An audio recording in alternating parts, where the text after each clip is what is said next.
am Debbie Oversty, and I will be helping you to map through levels A, B, and number sense.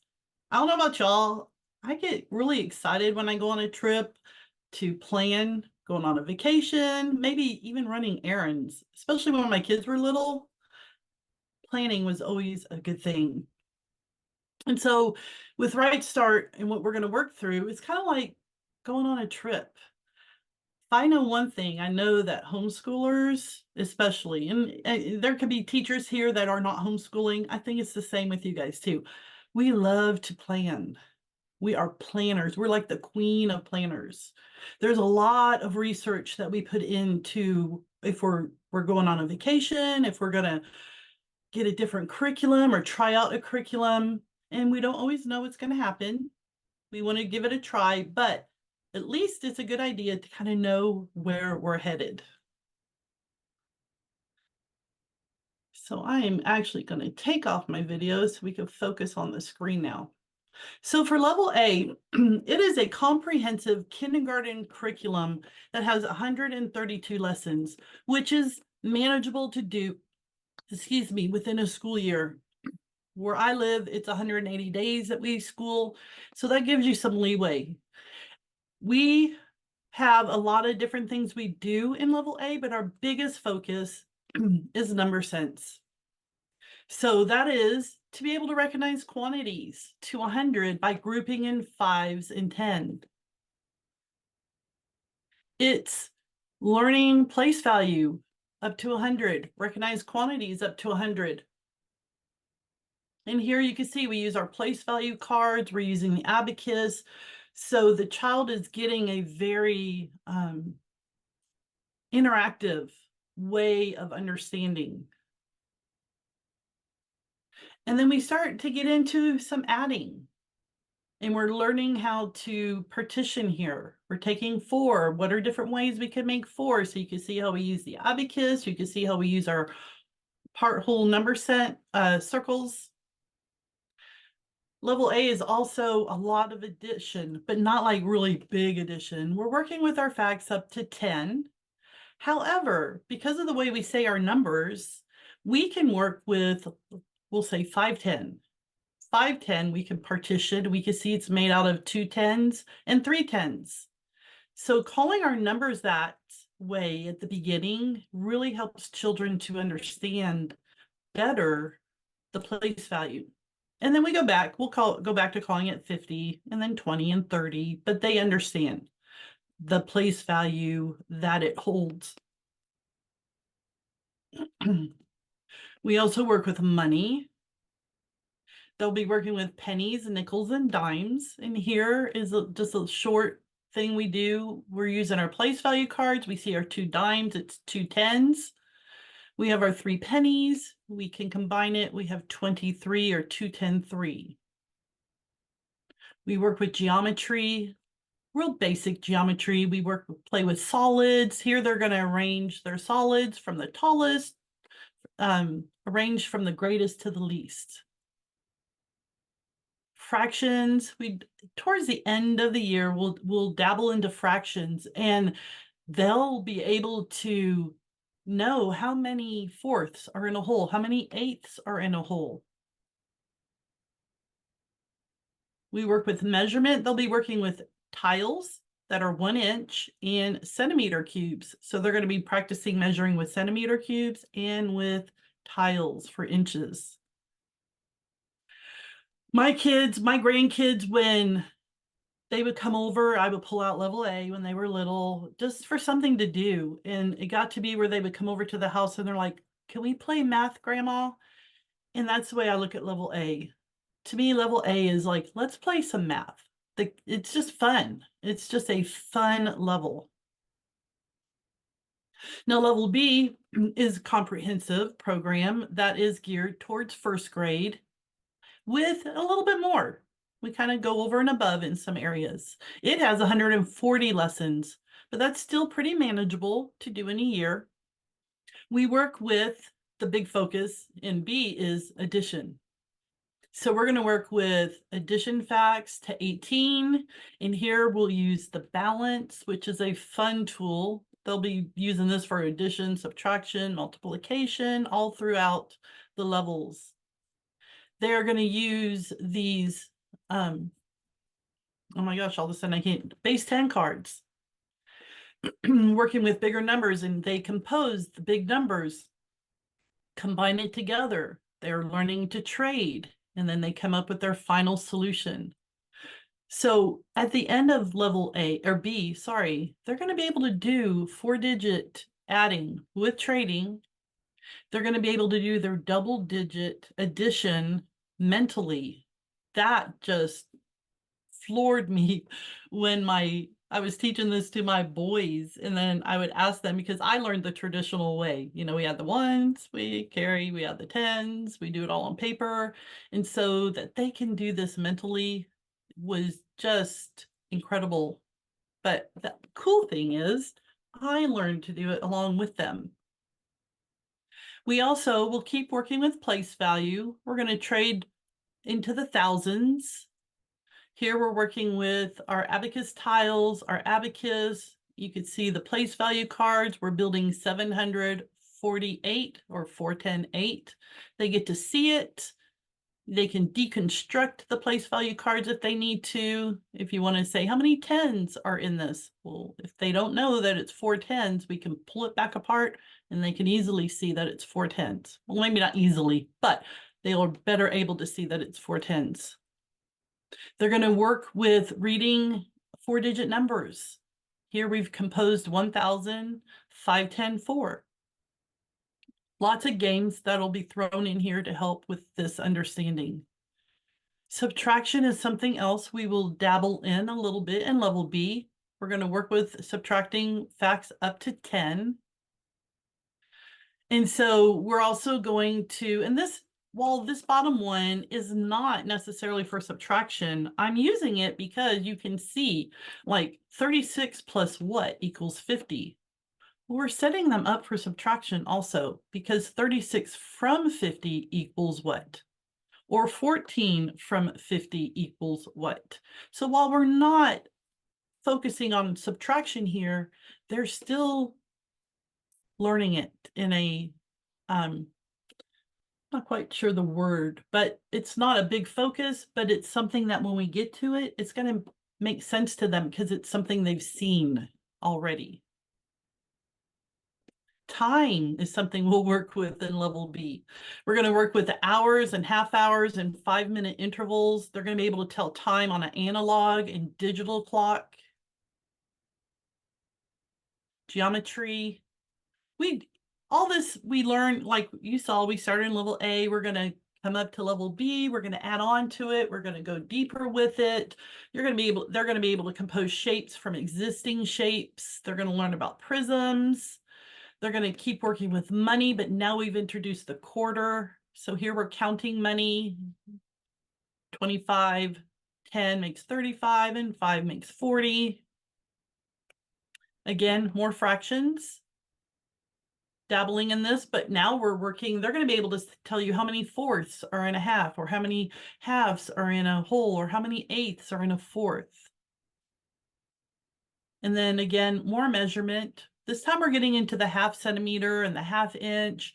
We're comparing our inches and start to apply it to a ruler. We'll do that with our, we compare the centimeter cubes to the beads on the abacus. It's just a lot of fun ways to understand and learn about measurement. So you can go to our website. It's rightstartmath.com. You click on resources. It'll open up to this. You can click on sample lessons, and it will take you down to where you can click on either level A or level B, whichever one you're interested in. And it will pull up the objectives along with samples of the lesson. I like the objectives because it gives a good overview of what's going to be taught during the year. So where the dark spaces are, that just means that we're not going to work on it then. So if you notice in level A, at the very bottom, that's fractions. And I know if you are on your phone, it's going to be like impossible to see this, but the very last line is on fractions. It is dark, the first 4 rectangles. we're only going to work with fractions towards the end of the year. But if you notice, we're going to do numeration all year long. So what is needed? If you were going to get into level A or level B, you would need the book bundle. So the level A book bundle, you get your teacher's book, your workbook. The appendices are printed out on nice cardstock paper. You get this fun book, Yellow is the Sun. My children loved it. My grandkids appreciated it a lot more. My children were a little bit older when I started using Right Start, so they didn't appreciate it as much. So you have your book bundle for either A or B, and then you get the manipulative set. This is the fun. So like if you're going on a trip, right? How much fun is it if we don't have our snacks and we don't have little games to play or some movies to watch? It makes the trip a lot more interesting. And that's what our math set does. These manipulatives, you get a set. And let's just say you start in level A, you buy the set. When you go to level B, you don't have to get the set again. It's a one-time, one per family. Now, if you have multiple children, you might want to get extra of a few things like the place value cards or I got the drawing board set. I'm teaching my two grandsons right now. By the way, I've been teaching using Right Start Math since 2005. So I'm like the dinosaur of homeschooling right now. When I started homeschooling in 1993, some of you were probably not even born yet. So I've been using this for a while, and getting double of the drawing board set is definitely the way to go if you have multiple children in here. So level A, it is the introductory level. This means that someone who has not done a solid kindergarten program, they're going to come into A. Level B is not introductory. So you need to have either done level A or have done a solid kindergarten program to start into level B. One of the things with when you start into a level that's not the introductory level, such as level B, is at the beginning, we have these review lessons. And so you're going to review the subitizing and partitioning and tens on the abacus. These are things that were important concepts taught in level A. So if you're coming in, never done Right Start before, you start in level B, you want to do these lessons. If you are coming from level A and you are going straight from A to B, there's a good chance you can skip those lessons, but let your children's knowledge determine that for you. In my case, we would do a level, take a summer break, start a new level. I liked doing the review lessons at the beginning of the new school year because it was a gentle approach of getting us back into doing our homeschooling.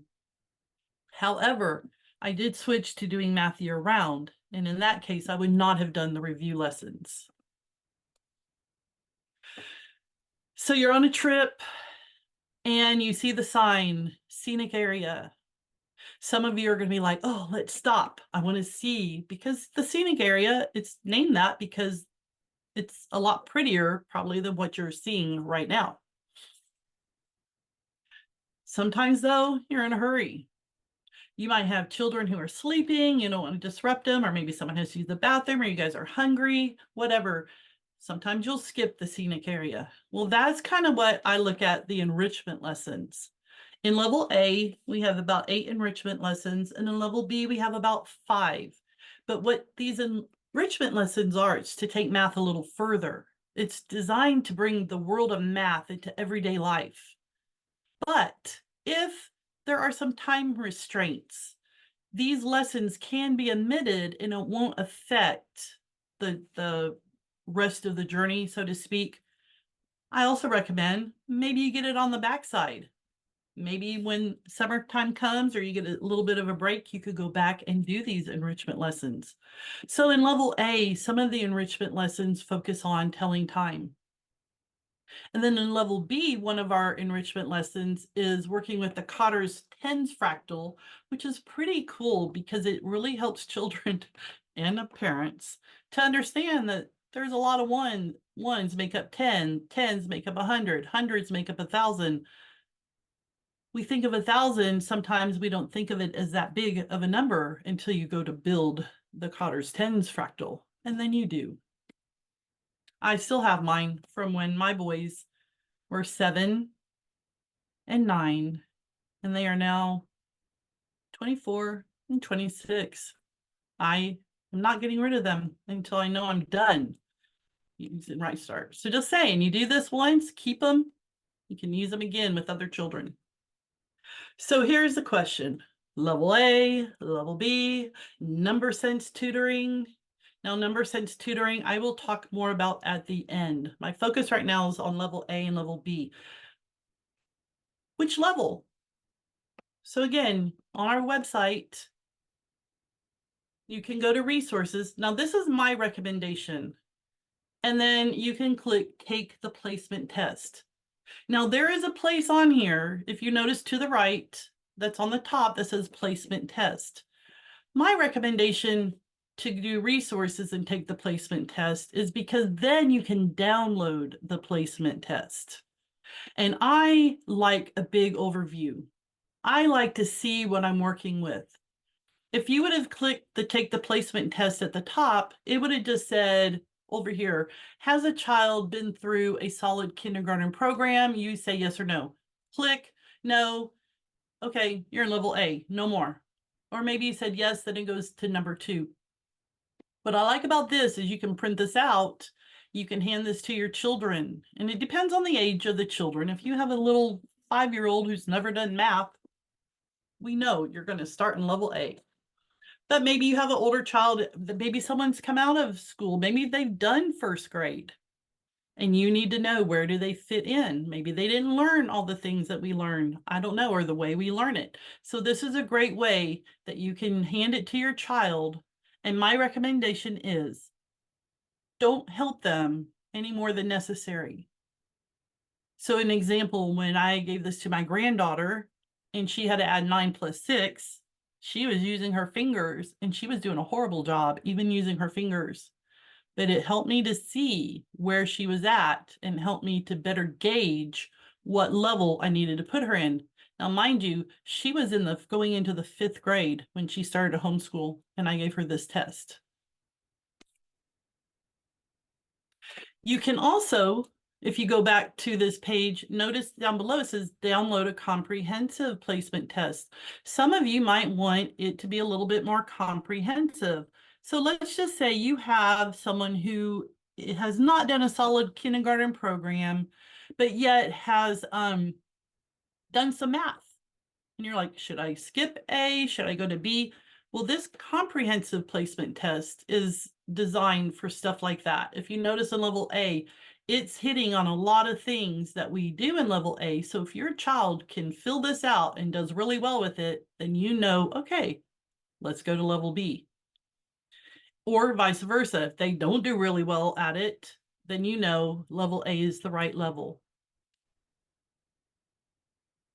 Now, on journeys, we hit detours, right? I know I have. Sometimes, not all the time, but sometimes. And when we do, it doesn't keep us necessarily from getting to our destination, but it does make us slow down. Might take more time. So what are some detours? Maybe your child isn't ready. Maybe you're trying to start them in level A, they're 4.5 or 5, and they're just not ready. Then, you know what? Step back, try it again in another month or 2. Maybe there's sickness. I know we just went through sickness here. And I know when I was homeschooling my own children and we had sickness, it detoured our plans of what we were supposed to get done for that day or that week. Sometimes there's family matters. Maybe you have family visiting, or you have a child who isn't necessarily sick, but has a lot of doctor visits. New baby. I know when I started homeschooling, I was pregnant with my 3rd child. I have 6 children. So I do know that having a child, a new baby, will detour a little bit of your time. Maybe you're moving, whether you're moving cross country or just across the city, it can detour. And then if your child has learning struggles, children with learning struggles, and out of my 6, I have 3 who have learning struggles, and it takes us a little bit longer. My grandchildren have learning struggles, so it takes us a little bit longer.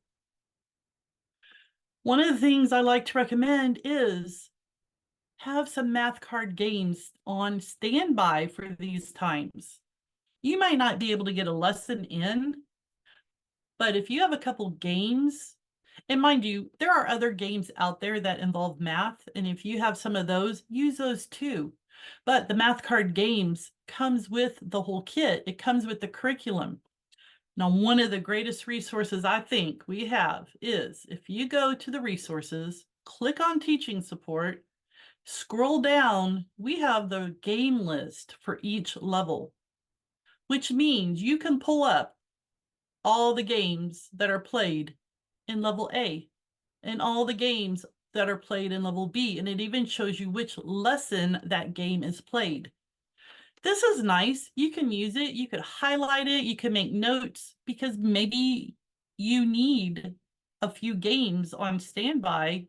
This can be a really great source to let you know without having to go back and thumb through the book trying to figure out where the game was or what the name was or something like that. And then there's times on our trip that we will need help, a little bit more help than usual. And I'm thankful for those that have come to my aid on times when I've had a flat tire. But some of these I'm looking at is, game instruction, the overview videos, and then you just need assistance. So the overview videos, oops, sorry. The game instructions, sorry. If you go to games and click on games, it's going to take you to this section that says need help with game instructions. The first thing I tell people, I don't know about you, but playing any game, trying to read the instructions and understand the instructions is not the easiest thing to do. And it doesn't really matter what game I'm playing. It's no different with Right Start's game instructions. The best way to learn them is to actually have the cards in hand as you're reading the instructions and then do what it's telling you to do. And this is before you play with your kids. But I do know that even for some, that could be a little challenging. And so we have made instructional videos. There is a small fee for these. It's a month-by-month charge, but there are videos that you can watch that show you how to play the games. And you can check out the sample pack. Now, the sample pack is free. That is on our website. And there are 5 games here. We have a addition game, 2 addition games, a subtraction game, and a multiplication game that you can check out and see how these videos are made and if that was something you would want to invest in. We also have a blog. So if you go to the blog up on our website and then you click card games, all the card games that's ever been written about on our blog will come up. That can be overwhelming. If you want to narrow it down, go up to the little search tool, type in the game you are looking for, and it will pull up if there is a game. Now, these blogs, what we've done is we've taken pictures to try to help give more explanation, but some have also made videos, and everything on this blog that you go to, and even the videos that were made for them were done freely. So that's kind of a nice resource to have. The weekly overview videos. I picked it, the woman looking lost, because sometimes we're like a little lost on what we're supposed to do. And so if you go to our resources, click on teaching support and go down to weekly overview video support, you click on that, you can see videos that are done for level A and videos done for level B. And these are where we give pointers and tips for those lessons, maybe show how the abacus is used. It just varies on what we end up showing you, but it's people who have utilized this have let us know that it's been very helpful. So that is something you could do if you want to. Some of you may not need to. That's great. And then lastly, assistance. Sometimes we just need to talk to someone. So again, on our website, you go to contact, you can see our information, you can call our office. Right Start's office is located in North Dakota, and it's Central Time, and I believe it's 8:30 to 4 Monday through Thursday, and then they're open till noon on Fridays. You can also email info@rightstartmath.com. Now, emailing won't be as quick as calling and actually talking to someone. When you call and talk to someone at Right Start, we have other people who've used Right Start, either in the past or currently using Right Start, who are there to just help you with a lesson, help you with a game, whatever questions you have, they are there to help answer them. The same with our emailing, it's just the emailing is not as quick as a response. So then what about the number sense tutoring? Who should use it? Well, does your child have a weak understanding of number sense? They struggle with the addition, subtraction, and place value. Maybe they have some rote memorization, but they don't really comprehend what they're doing. But this is the biggest key right here. They really need to be 2 or more years below grade level. So with my granddaughter, when I gave her the test and she was struggling to add 9 plus 6 with her fingers, I'm like, we're going to have to start in level B. Well, the Right Start tutoring came out around the same time. And so I used that and it was great. It is 50 lessons. It covers multiplication, addition, subtraction, place value, gives a very strong number sense. The kids are going to learn the strategies that they learn in the lessons. In our other levels, they're going to have understanding. And then the practice comes through playing the games. We don't have worksheets for number sense because a lot of these older kids, they've done all this stuff before. They just don't have true understanding. So this was amazing for me to use with my granddaughter because we were able to, I didn't have to do B and C with her. We covered it in these 50 lessons. But this is not something for those of you that just want something quick to do with your children. You're missing out. This is for older children who have struggling for whatever reason. They've come out of school or another curriculum and they are struggling. Again, you can go see sample lessons, go to resources, click on sample lessons. You'll see the Right Start tutoring number sense. Click on that. And then you'll have a few examples of the lessons. And here's day 11. It's working on the Make 10 strategy. So you have your teaching here, and then it has the game that goes along with it. And then there's times in here where your day is just games. You don't even have a lesson. You're just going to play games for that day. And that is it. I am done right now mapping through levels A, B, and number sense. And it's open if you have any questions. Can a child use manipulatives when taking the placement or comprehensive placement test? That's a great question. Oh, with I somebody, was just going to say, this is Kathleen. I don't see why not. that's kind of where I was leaning. You know, I think it kind of depends upon you as a parent or teacher. But the thing is if a kid doesn't know it, they don't know it, and we're going to use it with manipulatives, with our access. So I don't see why not. Right, because like I said, my granddaughter was using her fingers. I would consider those a manipulative. So to me, it's do they know how to get to the answer is really what you're looking at. And then I look at how. And if my granddaughter could have gotten the answer quickly using her fingers, I probably wouldn't have been as concerned. I'm a finger counter myself. I had to retrain myself. But you know what? Old habits are hard to break. And I resort back to finger counting when I am really stressed. However, if she could have done it well, I wouldn't have thought much about it. But it was painful. It was so painful to watch her. And so for that, I started her in a lower level, and she's done really well. I think Marin just posted where you could find the weekly overview. And again, if you go to our website, rightstartmath.com, you click on resources and you go down to teaching support, you'll find it there.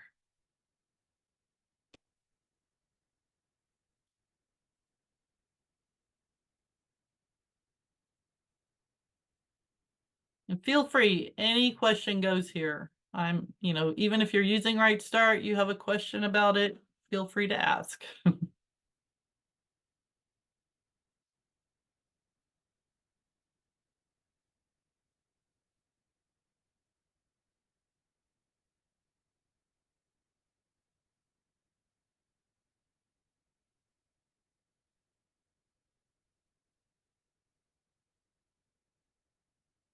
Is it possible for them to become too reliant on the abacus?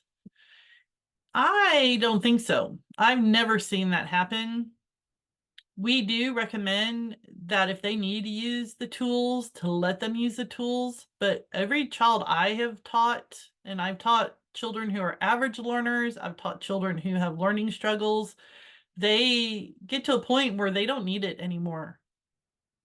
I've not had anyone who's been reliant on it.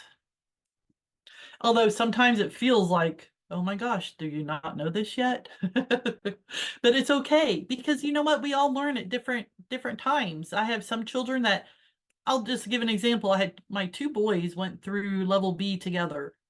And sometimes the older child got things really quick and the younger child struggled. Sometimes the younger child got stuff quick, the older one struggled. It just depends where they're at and the concept that's being involved. And sometimes you just have to take a step back, maybe play a game, take a day off, come back at it, and then all of a sudden it's like, boom, they get it. Let's see. So I have that. I've recently had to go back to the beginning of B after making it halfway through. My daughter is autistic and got stuck. I tried just playing games, but it didn't help. So I decided to restart. It's common for autistic kids to forget things they already knew. Would the Number Sense tutoring book be good for her? She's 7. I would not go with the tutoring book because she's 7. 7's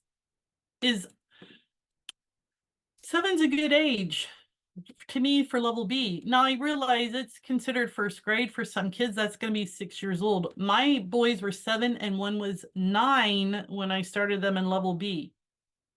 They were the youngest of my 6 children. We had some serious family issues going on, so things got put off for them. And I found that because they were older, they seemed to catch on a little bit better. But with your daughter, and I'm not sure her extensive, with being autistic, because there's varying variances to this. But I think going through and taking your time. If you have to break a lesson up into 2 lessons, do that. If her focus is only at 20 minutes, go with her focus. Don't feel like you have to get through a lesson, because I feel sometimes if you're pushing through, that's going to make it harder on everybody.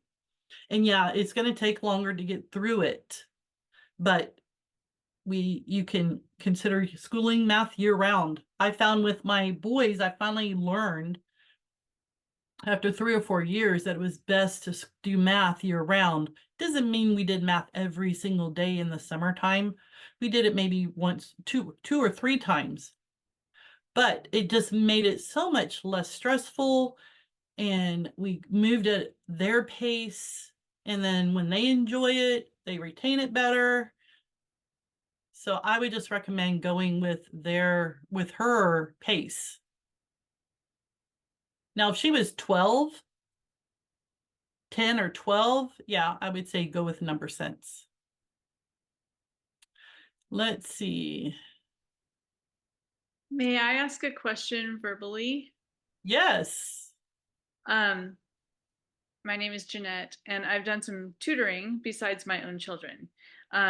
So I just want to respond to the question about using manipulatives on the tests or evaluations or placement tests. And I know this is the level A and B, so I don't see any issue with using manipulatives or not using them. But maybe that is also a good thing to reserve for the lower levels in their placement tests, because as a child ages, they're going to need to apply mathematical thought to things where you can't really have manipulatives except your fingers. And one way I did that with a tutoring student that I had was I took her to the grocery store and we did, you know, a lot of mathy type of things. And that made quick sense to me of what manipulatives I needed to use more, not in the grocery store. So that we could go back and use manipulatives in a lesson type of way. But she was old enough that she can't, you know, she wouldn't be able to carry around manipulatives in her world. But she was old enough that she should stop using manipulatives. She was behind enough that she needed to stop using manipulatives in her world, but her mind wasn't math mature enough to stop using them in the lessons. So it's just something to throw out there, I think.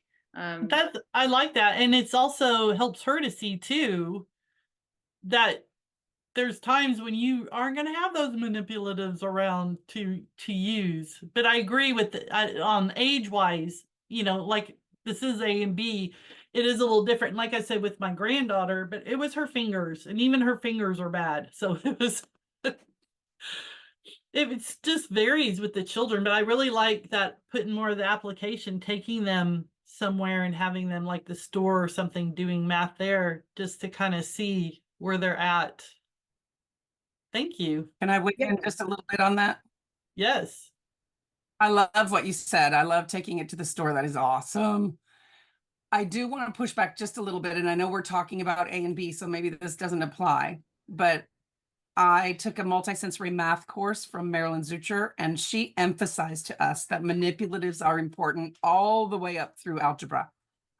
We need to stop thinking of we need to stop thinking of manipulative as something that's for small children.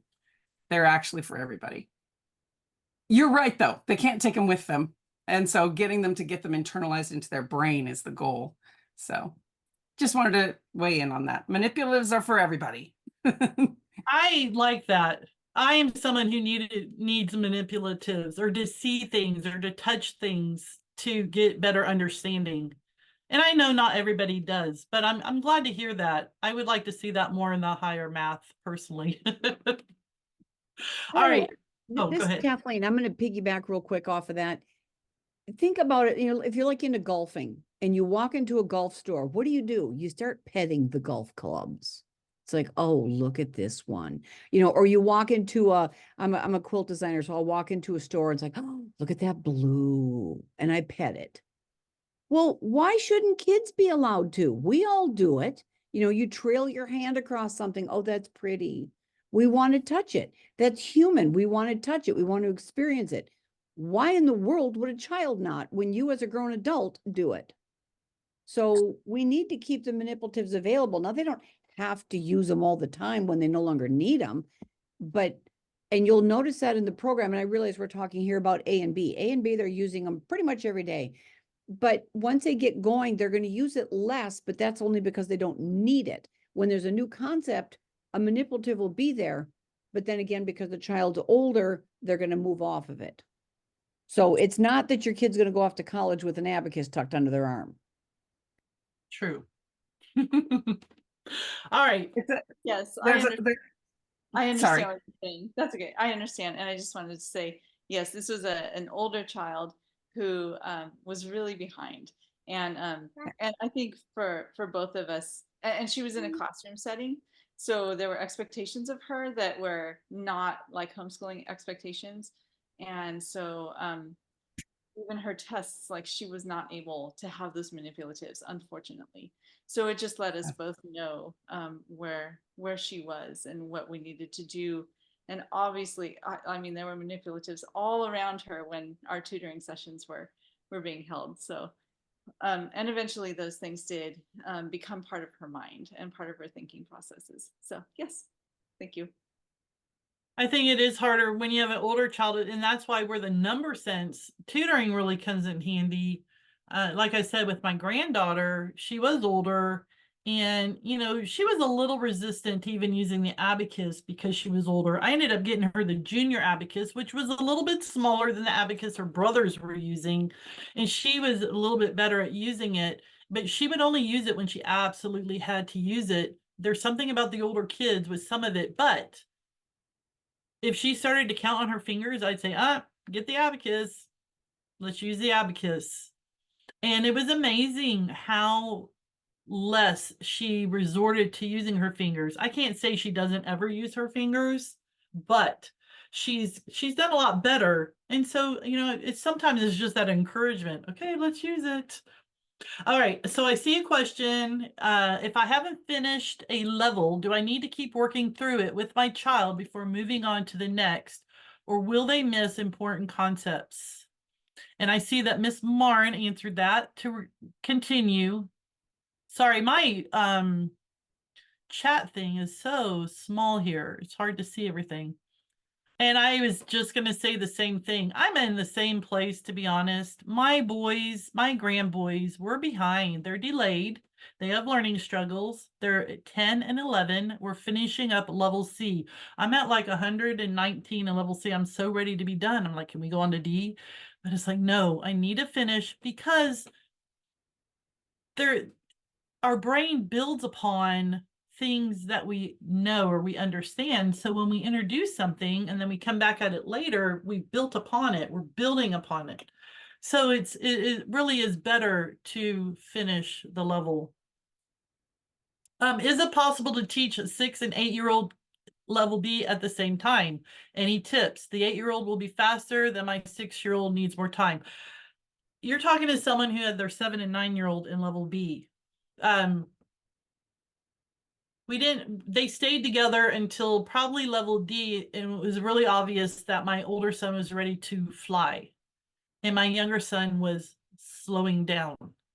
So I think you need to be careful when you're doing this. Pay attention to where your children are at, because if your 8-year-old is zooming and you're holding them back because you have to keep up with the 6-year-old, then that would be a good idea not to keep them together, or vice versa. Maybe your 6-year-old is zooming and your 8-year-old is struggling. So I don't see, it's not impossible to keep them together, especially going through level B. However, I would gauge how they're doing. Like I said, I have my grandboys together right now. They're at 10 and 11, but they're like at the same place. They're one of them is not any quicker or faster than the other one. So I haven't felt this need that I need to separate them yet. And they feed off of each other and they help each other. So it's been a good thing so far. Hopefully that helped answer that question. But again, I would gauge your children when you're doing that. Like I said, when my kids, white boys, got to D, I switched and I started, actually we were done with D, it was getting to E. And my youngest son got overwhelmed. He went through a year where everything overwhelmed him, and I had to cut the lessons in half. I'm like, oh my gosh, we're never going to get through. But to keep it enjoyable, to keep him from having his meltdowns, he's dyslexic. He's got some ADD. I cut his worksheets in half, and it took us a little bit longer to get through it, but we got through it. And then when we got into like G and H, he was like, I'm going to do this all by myself. And he wanted to do it every day, all his lesson in one day. So you just have to gauge your children at where they're at times. And I'm going to throw this out here. All my kids seemed to struggle the most when they were going through puberty. Didn't matter what program we were using, what lesson or whatever. That seemed to be a really, really hard time with learning and stuff. Any tips on playing games? I love learning through games, but my daughter is going through a stage where she struggles to play because she's so worried about who will win and can't. Oh, wait. It's really hard. I wish this scrolled a little bit easier. who will win, and she can't even focus on the game. We played games since she was 3, and now at almost 6, she is struggling to cope. She did better when she was younger. We sometimes, I'm sorry, this is really hard. We sometimes try to say it's a team effort and not care who has a certain number of matches. Anyone else experience this?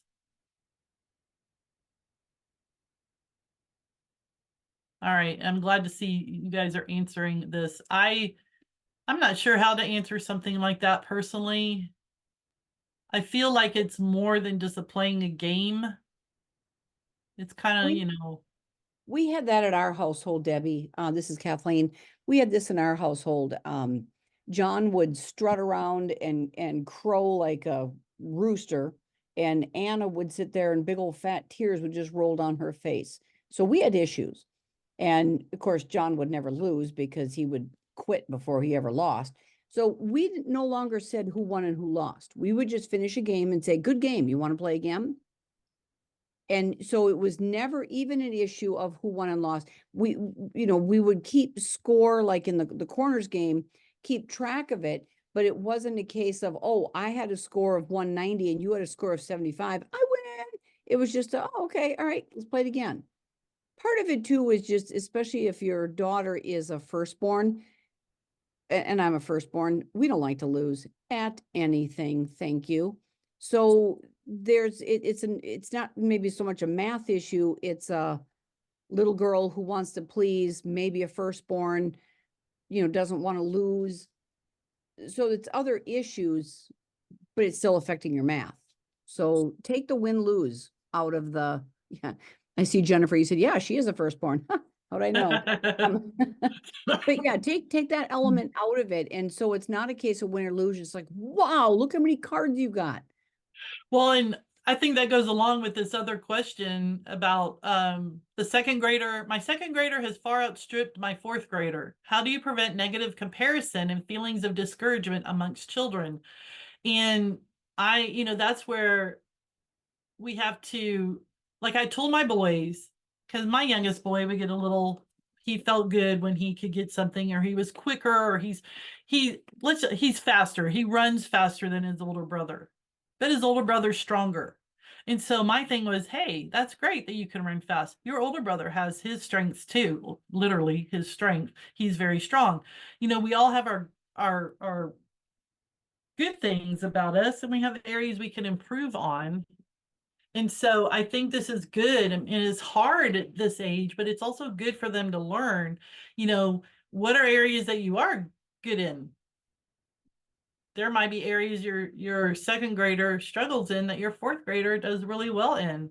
And so just kind of letting them know, you don't have to point out what it is, but just say, listen, you can do well here, your brother or sister does well here. I think it's really natural for kids to do that kind of stuff, but I think it's also important that we as parents really kind of help direct that and how they say it, and also be encouraging, because I'm not going to be as good as other people at some things. Probably most things I'm not. But when you're little like that, you don't always think about it like that either. Can I weigh in on this? Sure. We are a family of game players, so we almost always play a game during dinner. And my 6-year-old granddaughter has just reached the point where she can start learning how to play Rummikub with us at dinner. And every night, I hope I win. I hope I win. And so we've been really working with her on, it's not about whether you win or lose. It's about having fun, enjoying yourself. And when it's math games, oh, look, surprise, we're also learning math. Isn't that cool?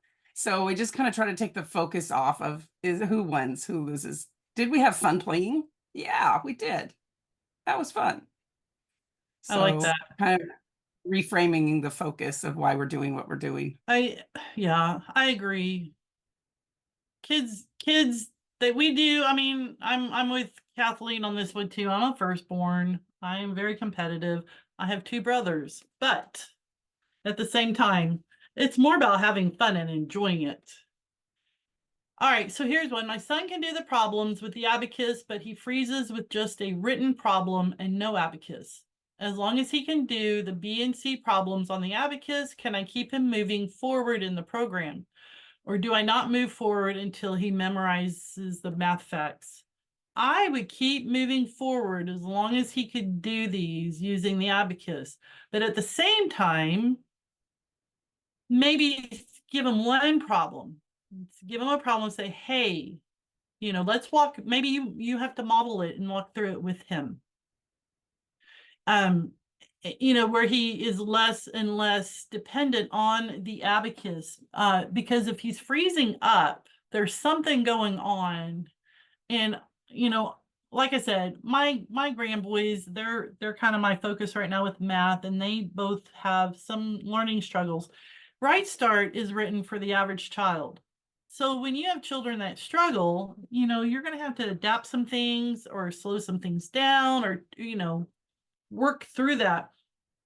So sometimes, you think, wow, you shouldn't have to be using your abacus, or you shouldn't have to be using this, but yet they do. But then I will maybe walk through and ask them questions. Okay, what's the first thing we need to do?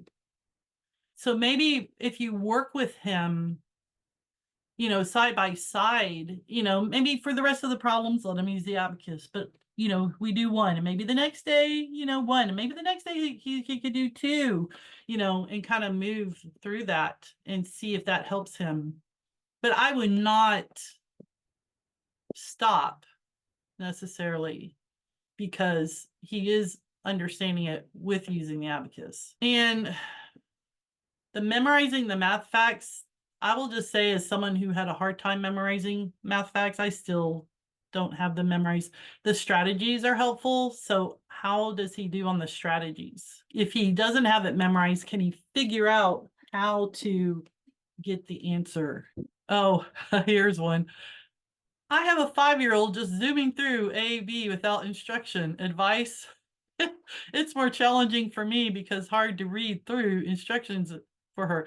I never had a child like that, but I've heard of others who do. There's a lady I know that her sons just were like math savants, but she had them go through Right Start. Now she didn't necessarily have them play the games, because they were able to do the math, but they didn't always understand what they were doing. And so while she's zooming through, make sure she's understanding, like, you can do it, but can she explain and understand what she's doing? So I would make sure on that. But yeah, you may be someone who could do 4 lessons in a day. I don't know. I know some people can. We were lucky to get 1 lesson done every 2 days, so I cannot speak on that. And some days we get 1 lesson done a day, but usually not. I see children playing as a team. I think that's a great idea. Sorry, I feel like everybody's ahead of me on these. I do not see any other questions. So is everybody good? I'd like to take 2 seconds and just clarify a point you made. This program was actually started because Dr. Cotter's son was having difficulties in math. So it wasn't created for children who were challenged, but that was something that she had been working with. So like Debbie said, you still need to adapt to fit your specific child, because I don't care how well we write something, it's never going to be exactly right for your child. That's the joy of homeschooling. That's the joy of being tutoring. That's the joy is you can make it fit that child specifically. A little bit of work on your part, because you have to figure, okay, I have to do this, I have to do that, I have to kind of move some things around. But this program will work for the struggling, for the so-called average, for those who are gifted. It has to do with the way that it's taught. So it makes it kind of a real interesting program. Well, and piggybacking off of that, Kathleen, I appreciate that we have people, if you do have a child who's struggling, you can call or contact Right Start, because we have people who are experienced with that. They can give you ideas. They can give you suggestions. Email info@rightstartmath.com. Rachel answers these, and Rachel I believe has her master's in special education. So she is an excellent resource. And the same thing, if you're zooming through, contact. The other thing I did not mention here, and you can contact us, but there is a Facebook group for Right Start Math that is very active and has lots of good resources as far as people giving experiences and giving information and giving ideas. So if you're not part of that, you might want to look into it. We also, Right Start has their individual for levels A, level B, level C. It's not quite as active yet. It's still pretty new, but it is a place where, you could type in or send a picture or something and get advice from others. Do you want to take a moment and mention the error documents so that people can be aware of those? Oh, that's great. Thank you. Yes. If you go back on our website, you go to resources, and I believe it's teacher support. You can go down, and there's errata where for each level, these are things that Right Start prints their books in-house, which is wonderful because then if a mistake is made or found, they correct it. But if you have an earlier printing, or maybe you bought a level from somebody, an older level, you would want to go. I went there, I printed off, like when I was doing level G, I was in kind of the beta group when level G first came out with my boys. And so I just printed off the mistakes, and then I just taped them into my book where they applied. So that was very helpful. Thank you for mentioning that, Sharon, because that is important. And it depends, like I said, on your book. When you get a book, or if you have your book and you open up the first page, it's on it's on the opposite side of where the objectives are. And it'll say the copyright, like I'm looking at level A. My copyright is 2013. But when I go all the way down to the bottom, it says March 2020, which means this book was printed in March of 2020. So if I went to the page that shows mistakes, I don't need to bother about any of these mistakes that were made before March of 2020 that were found. I only have to deal with anything after that date. So don't feel like, oh my gosh, I have to print the whole thing out. Look and see what your printing date, and it's going to be under the ISBN number. I just find it helpful because sometimes if the answer that is there in the teacher's edition doesn't make sense to me for one reason or another, that's the next thing I do is check, like, oh, is this an error? And sometimes it is, and sometimes it's not. And I just need to think about it differently and get to the right answer with my student. But well, and if an error is found, you can let Right Start know, and they'll, they address it pretty quick. So I see someone, Marjana, who says she's tutoring online. Would love to see some resources for online. I don't know if it's possible, but an abacus that could be manipulated on the computer screen would be marvelous. We do have an app that you can get an abacus on your app that you could do. I also know I do a lot of my math with my grandboys through Zoom. And so I just have a camera that moves, and then I'll just pan it down onto my abacus so they can see it moving. I know we have others here who are tutors, and that is something else also, is we do have a group of women who are tutors who they're in a group, a Facebook group. Yeah. So you can if you're tutoring Right Start, and we basically say if you're teaching someone else's child, whether or not it's for money or not, we will let you into that group, and that group is basically focused on exactly this type of thing. How do we take Right Start into the virtual environment, or how do we use it helping a child that might have different challenges than our own child or whatever? So it's a good, helpful group too. It's not as active as the Buy-Sell Chat group, but it's a good place to ask questions and not feel like everybody sees your question.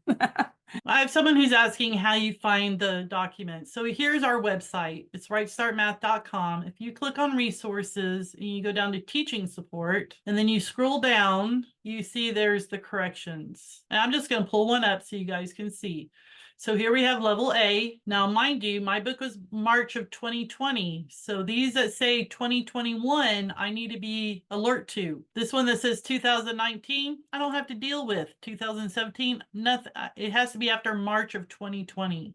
And then it will let you know an assessment checklist, appendix page 8 has been updated. See the attached PDF. And then it will have the different things down below. And you can print these out and put it in your book if you need to, or make corrections just by what you see here. Where is the online abacus?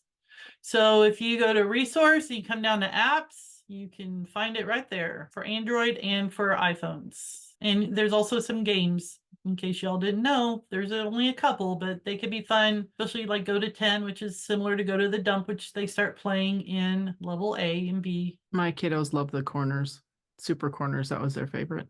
Mm-hmm. We do too. Well, I think we're done. Thank you guys. And any more questions you have, contact Right Start. Go to the contact or email them at info@rightstartmath.com. Thank you. Thank you.